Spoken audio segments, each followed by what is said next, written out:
வணக்கம் நேயர்களே, தஞ்சாவூர் சமையல் சந்தோஷினி. வியாழக்கிழமை குரு ஹோரையில் நீங்கள் சாமி கும்பிட்டீங்கன்னா நினச்சது நடக்கும். நான் சாமி கும்பிட்டதான் உங்களுக்கு சொல்லியிருக்கேன்.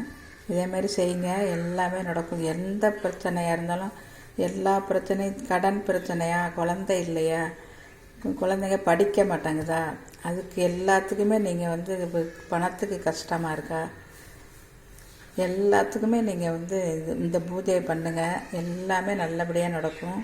வியாழக்கிழமை காலையில் 6 to 7 குரு ஹோரையில் நீங்கள் இந்த பூஜையை பண்ணுங்கள். நான் கொண்டக்கல்லை நான் அவிச்சு வச்சுருக்கேங்க சாமிக்கு, அதான் வைக்கணும். வெள்ளையும் வைக்கலாம், நீங்கள் கருப்பும் வைக்கலாம். அப்புறம் இந்த கொண்டக்கல்லை இருக்குது பாருங்க, இந்த கொண்டக்கல்லை நீங்கள் போட்டுட்டு 5 நெய் ஊற்றியோ இல்லை நல்லெண்ணெய் ஊற்றியோ தீபம் ஏற்றுங்க. 5 தீபம் ஏற்றணும்.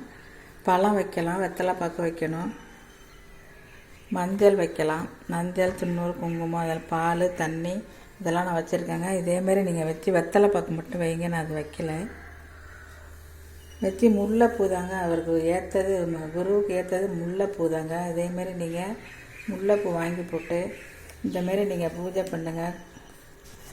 குழந்தைங்களுக்கு படிக்க மாட்டாங்குதா சரியா, அதனால் இந்த பூஜை பண்ணுங்க, நல்லா படிக்குங்க.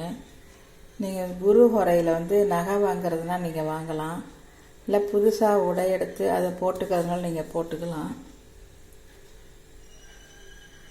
குழந்தைங்களை ஸ்கூலில் சேர்க்கறனால இந்த குரு ஹோரையில் சேருங்க, நல்லா படிக்குங்க. இதேமாரி நீங்களும் பூஜை பண்ணுங்கள், எல்லோரும் நல்லா இருக்கணும். இந்த வீடியோ பிடிச்சிருந்தால் லைக் பண்ணுங்கள், ஷேர் பண்ணுங்கள், சப்ஸ்கிரைப் பண்ணுங்கள். வாழ்க வளமுடன்.